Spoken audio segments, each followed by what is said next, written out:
பிகினிங்கில் வந்து நமக்கு யாரையுமே தெரியாது. ஒவ்வொரு விதமான அப்ரோச்சும் நம்ம வந்து ஒவ்வொருக்கிட்டையும் நம்ம கேட்டுட்டு தான் இருக்கோம். அது பேர் சொல்ல நான் விரும்பலை. ஒரு படத்துக்கு நான் வந்து கமிட் ஆனேன். எதனால் என்னை வந்து ரிஜெக்ட் பண்ணாங்கன்னு இப்போ வரைக்குமே எனக்கு தெரியல. இதை நான் வெளியில் சொல்ல முடியாதுல்ல. எனக்கு ஷூட் இல்லை, என்கிட்ட காசு இல்லை, நம்மளால் நடிக்க முடியலையா, இல்லை நமக்கு நடிக்க தெரியலையா. ஸோ அந்த வேதனையெல்லாம் இருக்குங்க. நான் வந்து என்னை சினிமா நான் ரொம்ப நேசிக்கிறேன். எனக்கு வந்து என் ஃபேமிலி எல்லாருமே எனக்கு சப்போர்ட் பண்ணுறாங்க. ஸோ அதுக்குண்டான போராட்டங்கள், முயற்சிகள் போயிட்டே தான் இருக்குது. ஒரு சர்க்கிள்குள்ளேயே நம்ம இருக்கோம். அந்த சர்க்கிளை தாண்டி நம்மளால் ஏன் வர முடியலங்கிறது, வாழ்க்கையிலே ஜெயிக்கணும். அதுக்கு என்ன பண்ணணும்? சினிமா மேலே ஒரு சைடு கோவம் வரத்தான் செய்யுது. யாருமே செலக்ட் பண்ணுறதே கிடையாது. வேறு புதுசாக இறக்குங்க அப்படின்னு தான் சொல்கிறாங்க. ஒரு வேளை சாப்பாட்டுக்கே வந்து ரொம்ப கஷ்டப்பட்டு வாய்ப்பு தேடி அலைஞ்சிட்டு இருக்காங்க. பேமெண்ட்டே எனக்கு வேணாம், எனக்கு நீங்கள் வாய்ப்பு கொடுத்தா போதும். அவங்க சும்மா வராங்களே, கன்வென்ஸ் மட்டும் கொடுத்தா போதும். இவங்களுக்கு பேமெண்ட்டை கொடுக்கணும், கன்வென்ஸு கொடுக்கணும். நீங்கள் வெளிநாட்டிலேருந்தே கூட ஆள் பண்ணுவாங்க. எங்களை மாதிரி நடிக்க வர்றவங்க நாங்கள் ஹீரோயின் சர்ஸாக கேட்குறோம். யாரோ வளர்த்து விடுறீங்கல்ல. இப்போ நான் இருக்கேன்னா எனக்கு நீங்கள் ஸ்கிரிப்ட் பேப்பர் கொடுப்பீங்க, நான் டைலாக் பேசி காமிப்பேன். ஓகேன்னா எனக்கு டேட்டோ, சம்பளமோ, லொக்கேஷனோ, இந்த லொக்கேஷன் இந்த டேட்டு எனக்கு கன்ஃபார்ம் பண்ணிடுவீங்க. சரிப்பா, நீயே ஒரு டைலாக் பேசு, நீயே பேச, உனக்கு நடிக்க தெரியுமா தெரியாதா? நம்பரே வாங்குறதில்ல, ஃபோட்டோ கொடுத்தாலும் நீங்கள் வாங்குறதில்ல. எப்படி கூப்பிடுவீங்க? ஏதோ குருட்டா போக்கில் ஆடிஷன் பண்ணுறாங்க. இருக்கிற எல்லா பையக்குள்ளேயும் வர்றாங்க. சினிமாக்காரங்களுக்கு வீடு தர மாட்டாங்க, பொண்ணு தர மாட்டாங்க. பாதி கம்பெனி எல்லாமே இந்த இட்லி உப்புமா கம்பெனியாக தான் இருக்குது. அதை ஒன்றுமே சொல்ல முடியாது.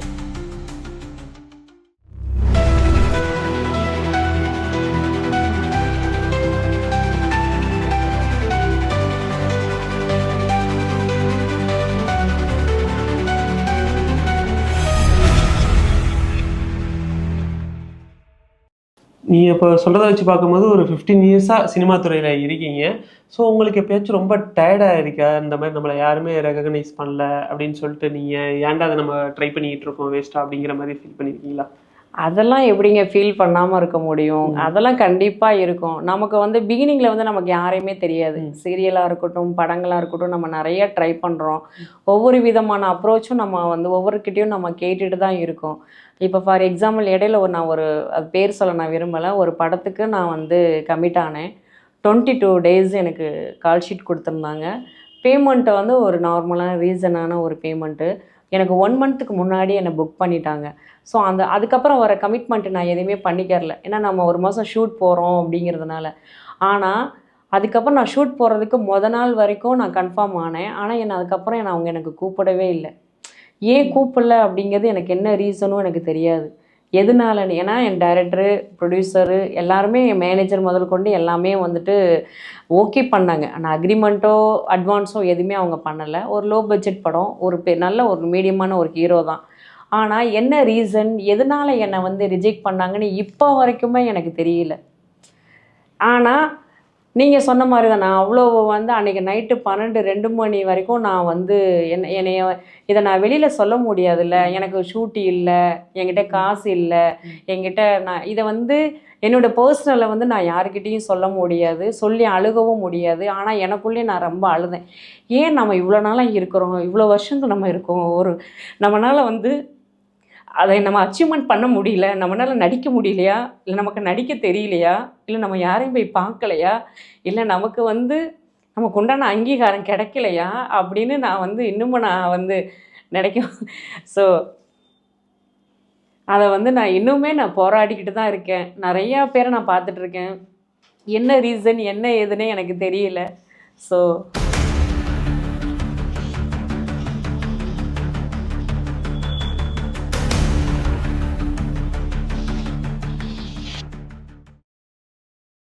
சாரி, இல்லை, நோ ப்ராப்ளம். அது எமோஷனல் ஆகிட்டேன். அதனால் வந்து இருக்குங்க, அந்த வேதனையெல்லாம் இருக்குங்க. நான் வந்து சினிமா நான் ரொம்ப நேசிக்கிறேன். நான் சினிமாவை எனக்கு ரொம்ப பிடிக்கும். எங்கள் அம்மாக்காக தான் நான் இந்த சினிமாக்குள்ளே வந்து இப்போ என்னோடய அம்மா என் கூட இல்லை. அவங்களுடைய ஆசை கனவுகள் எல்லாமே என் பொண்ணு ஒரு நடிகையாக வரணும் அப்படிங்கிறது தான் அவங்களுடைய கனவு. அவங்க கனவுக்காக வந்தேன். இப்போ அது என்னோடய கனவாயிருச்சு. அதனால் வந்து எனக்கு வந்து என் ஃபேமிலி எல்லாருமே எனக்கு சப்போர்ட் பண்ணுறாங்க. என் ஹஸ்பண்டாக இருக்கட்டும், குழந்தைங்களா இருக்கட்டும், மாமியாராக இருக்கட்டும், என்னோடய ரிலேட்டிவ், ஃப்ரெண்ட்ஸ் எல்லாருமே எனக்கு சப்போர்ட் பண்ணுறாங்க. நீ உன்னால் முடிஞ்சதை நீ வந்து காட்டு, ஒரு நல்ல ஆர்டிஸ்ட்டாக நீ நிற்கணும் அப்படின்னு நான் நினைக்கிறாங்க. ஸோ அதுக்குண்டான போராட்டங்கள், முயற்சிகள் போயிட்டே தான் இருக்குது. ஆனால் என்ன ரீசன் எனக்கே தெரியல. நான் ஏன் ஒரு ஸ்டெப்பில் ஒரு சர்க்கிள்குள்ளேயே நம்ம இருக்கோம், அந்த சர்க்கிளை தாண்டி நம்மளால் ஏன் வர முடியலங்கிறது எனக்கு இன்னுமே எனக்கே தெரியல. நானே இன்னும் கொஸ்டின் மார்க்காக தான் இருக்கேன். இருந்தாலும் நான் பழைய சொன்னது தான், ஒரே நம்பிக்கை தாங்க. வாழ்க்கையிலே ஜெயிக்கணும், அதுக்கு என்ன பண்ணணும்? இந்த சரீரம், இந்த உடம்பு இப்படி இருக்குது. நமக்கு 60 வயசு ஆனாலும் நமக்கு நடிப்பு மட்டும்தான். நடிப்பு தான் நமக்கு வாழ்க்கை. இருக்கிற வரைக்கும் நம்ம போராடிக்கிட்டு இருப்போம். ஏதோ ஒன்று கண்டிப்பாக கிடைக்குன்ற நம்பிக்கையில் என்னோடய வாழ்க்கை போராட்டங்கள் ஓடிக்கிட்டே இருக்குது. ரொம்ப அருமையாக சொன்னீங்க அந்த விஷயம். இப்போது இவ்வளோ கஷ்டப்படுறீங்க, ஒரு சினிமாக்காக ஸ்ட்ரகிள் பண்ணிட்டு வரீங்க. சினிமா மேலே உங்களுக்கும் வரலையா? இவ்வளோ கஷ்டப்பட்டும் நமக்கு ஒரு பலன் கிடைக்கலையே அப்படின்னு சொல்லி சினிமா மேலே கோவம் இருக்கா? சினிமா மேலே ஒரு சைடு கோவம் வரத்தான் செய்யுது. ஒரு பக்கம் என்ன பண்ணுறது நம்ம நிலமை அப்படின்னு. இப்போ என்னென்னா, தமிழ், கன்னடா, தெலுங்கு எல்லா ஆர்டிஸ்ட்டும் வந்து தமிழ் இண்டஸ்ட்ரியில் கொண்டு வந்துட்டாங்க. அதனால் வந்து என்னென்னா, தமிழில் இருக்கிற ஆர்டிஸ்ட்டுகளுக்கு சீரியலாக இருக்கட்டும், மூவிஸாக இருக்கட்டும், அவங்களுக்கு வந்து இப்போ வாய்ப்புகள் வந்து மிக மிக குறைவு. யாருமே செலக்ட் பண்ணுறதே கிடையாது. அது இந்த ஆர்டிஸ்ட்டு தானே, இவங்க நம்மளை பார்த்தாச்சு, வேறு புதுசாக இறக்குங்க அப்படின்னு தான் சொல்கிறாங்க. ஆனால் என்ன மாதிரி ஏகப்பட்ட ஆர்டிஸ்ட்டுங்கள் வந்து இன்னும் அதில் இருக்காங்க. இன்னும் கஷ்டப்பட்டுட்டு தான் இருக்காங்க. ஹாஸ்டல் எடுத்து தங்கி இருக்காங்க, ரூம் எடுத்து தங்கி இருக்காங்க, ஒரு வேளை சாப்பாட்டுக்கே வந்து ரொம்ப கஷ்டப்பட்டு வாய்ப்பு தேடி அலைஞ்சிட்டு இருக்காங்க. ஸோ அதெல்லாம் பார்க்கும்போது ரொம்ப வேதனையாக இருக்கும். நம்ம ஒரு ஆடிஷன் பார்க்கும்போது, என்ன சாப்பிட்டீங்கன்னா 2 கொய்யாப்பழம் சாப்பிட்டேன், தண்ணி குடித்தேன் அப்படின்றாங்க. அவங்களுக்கு ஒரு வாய்ப்பு வராதான்னு. இப்போ வந்து என்னென்னா, ஒரு சில ஆக்ட்ரஸ் வந்து எனக்கு நீங்கள் வந்து பேமெண்ட்டே எனக்கு வேணாம், எனக்கு நீங்கள் வாய்ப்பு கொடுத்தா போதும் அப்படின்ற அளவுக்குல இப்போ பிள்ளைங்களும் சரி, இல்லை உமன்ஸும் சரி இப்போ இறங்கி வந்துட்டாங்க. இப்போ எங்களுக்கெல்லாம் என்னென்னா, எங்களுக்கு வந்து சினிமா தான் எல்லாமே. சினிமாவில் வர்றதை வச்சு தான் நாங்கள் ரன் பண்ணிகிட்ருக்கோம். சாப்பிட்றதோ, உடுத்துறதோ, போகிறதோ, வரதோ. இப்போ அந்த சினிமாவில் நாங்கள் போய் எனக்கு கேரக்டர் மட்டும் கொடுங்க, எனக்கு பணம் வேணால் நம்ம சொல்ல முடியுமா? சொல்ல முடியாது. ஆனால் இப்போ அவங்க வர்றதுனால அவங்க சும்மா வராங்களே, கன்வென்ஸ் மட்டும் கொடுத்தா போதும். இவங்களுக்கு பேமெண்ட்டு கொடுக்கணும், கன்வென்ஸு கொடுக்கணும், கேரவன் கொடுக்கணும், வண்டி பிக்கப் ட்ராப் பண்ணணும். அது எல்லாமே அவங்களே கொண்டு வர்றதுனால நமக்கு அதில் வந்து இதில் வாய்ப்பு கிடைக்கிறது இல்லை. நான் என்ன சொல்ல வரேன், நீங்கள் வெளிநாட்டிலேருந்தே கூட ஆள் கொண்டு வாங்க. தமிழ், கன்னடா, தெலுங்கு எந்த இண்டஸ்ட்ரியில் வேணால் நீங்கள் ஆள் கொண்டு வாங்க. உங்கள் கதாபாத்திரத்துக்கு தேவைன்னா அந்த ஆர்டிஸ்ட்டை நீங்கள் எடுத்துக்கோங்க. நாங்கள் வேணான்னு சொல்ல வரல. எங்களை மாதிரி நடிக்க வர்றவங்க, நாங்கள் ஹீரோயின் சன்ஸாக கேட்குறோம். அம்மா கேரக்டரு, பாட்டி கேரக்டரு, ஏதோ ஒன்று சர்வெண்ட்டோ ஏதோ ஒன்று போட்டு விடுங்கன்னு சொல்கிறோம். யாருக்கோ ஒருத்தருக்கு நீங்கள் வாய்ப்பு கொடுக்க போகிறீங்க. அதில் வந்து இங்கே தமிழ் இண்டஸ்ட்ரியில் இருக்கிற ஒருத்தருக்கு நீங்கள் வாய்ப்பு கொடுத்த என்னன்னு தான் நான் கேட்குறேன். யாரோ வளர்த்து விடுறீங்கல்ல, ஏன் தமிழ்நாட்டு ஆர்டிஸ்ட்டை வளர்த்து விடுறதுனால உங்களுக்கு என்ன இருக்குது சொல்லுங்கள். அதனால் வந்து அதான் சொல்ல, ஒரு சைடு கோவம் இருக்க தான் செய்யுது. ஏன் இந்த தமிழ் சினிமா எங்கே நோக்கி போயிட்டுருக்கு, எதை என்ன பண்ணுது அப்படின்னு கோவம் இருக்க தான் செய்யுது. ஒரு பக்கம் நம்ம விரும்பி வந்துட்டோம், நமக்கு பிடிச்ச ஒரு வாழ்க்கை, நமக்கு பிடிச்ச சினிமா. ஸோ அதில் வந்து இஷ்டப்பட்டு நான் கஷ்டப்படுறேன். எனக்கு அது பிடிக்கும்னால எனக்கு இஷ்டம். அதனால் எவ்வளவு கஷ்டங்கள் வந்தாலும், எவ்வளவு வந்து துன்பங்கள் வந்தாலும், எவ்வளவு தோல்விகள் நான் சந்தித்தாலும், எவ்வளவு ஏமாற்றங்கள் வந்தாலும் எனக்கு அது பிடிச்சிருக்கு, நான் விரும்புகிறேன். அதனால் என்ன வந்தாலும் பரவாயில்ல, எதையும் நம்ம தாங்கிட்டு போவோம் அப்படின்றதுனால சினிமாவோடையே ஓடிட்டுருக்கேன் நானும். இப்போ ஒரு நல்ல மோட்டிவேஷனாகவும் இருக்குது இது. இப்போது நிறையா இப்போ ஆடிஷன்ஸ்லாம் வைக்கிறாங்க தெரியுமா? அதில் நிறைய நிறைய பேர் என்ன சொல்கிறாங்கன்னா, அது ஒரு ஸ்கேமு, சும்மா தான் வைக்கிறாங்க, ஒரு பப்ளிசிட்டிக்காக தான் வைக்கிறாங்க, அதுலேருந்து அவ்வளோவா எடுக்க மாட்டேங்கிறாங்க, தெரிஞ்ச பர்சன்ஸை தான் எடுத்துக்கிறாங்க அப்படின்னு சொல்கிறாங்க. அது மாதிரி உங்களுக்கு ஏதாச்சும் நடந்திருக்கா? நடந்திருக்கேன். நான் போயிருக்கேன். நான் சீரியலுக்கும் ஆடிஷன் போயிருக்கேன், மூவிஸ்க்கும் போயிருக்கேன். என்னென்னா, ஒரு சில கதாபாத்திரங்களுக்கு ஒரு 2 கேரக்டர் தேவைப்படும். ஒரு தங்கச்சி கேரக்டரோ, ஒரு அண்ணா கேரக்டரோ, ஏதோ ஒரு சம்திங் ஒரு கேரக்டர் தேவைப்படும். அதை வந்து இவங்க என்ன பண்ணுவாங்கன்னா, காஸ்டிங் கால் மூலிமா அனலைஸ் பண்ணிகிட்டே இருப்பாங்க, சர்ச் பண்ணிக்கிட்டே இருப்பாங்க. ஒரு குறிப்பிட்ட சர்க்கிள் அவங்களுக்கு கிடைக்காம போயிடும். அதுக்கு என்ன பண்ணுறாங்கன்னா, ஓப்பன் ஆடிஷன் பண்ணிடுறது. அதில் கிட்டத்தட்ட 1000கணக்கான பேர் வந்து அந்த ஆடிஷனில் கலந்துக்கிறாங்க. அதில் வந்து பேருக்கு தான், நீங்கள் சொன்ன மாதிரி பேருக்கு எடுத்துக்கிறாங்க. அத்தனை பேருக்கு வாய்ப்பு கிடைக்குமானா கிடைக்காது. அத்தனை பேருக்கு கொடுப்பாங்களானா அது கொடுக்கறதுக்கு சான்சஸே இல்லை. அது ஒரு சிலது வந்து கண் துடைப்புக்காக தான் பண்ணுறாங்க. பர்டிகுலராக 1, 2 வச்சுக்கிட்டு, சரி இங்கே அங்கே ஆடிஷன் பண்ணுங்கள், நீங்களே ஒரு டைலாக் பேசுங்க. எந்த ஒரு படத்துக்கும் ஆடிஷன்னா அவங்க ஸ்கிரிப்ட் பேப்பர் நம்ம கையில் கொடுக்குறாங்க பார்த்தீங்களா? கரெக்டு, இதுதான் பாயிண்ட். அதுதான்.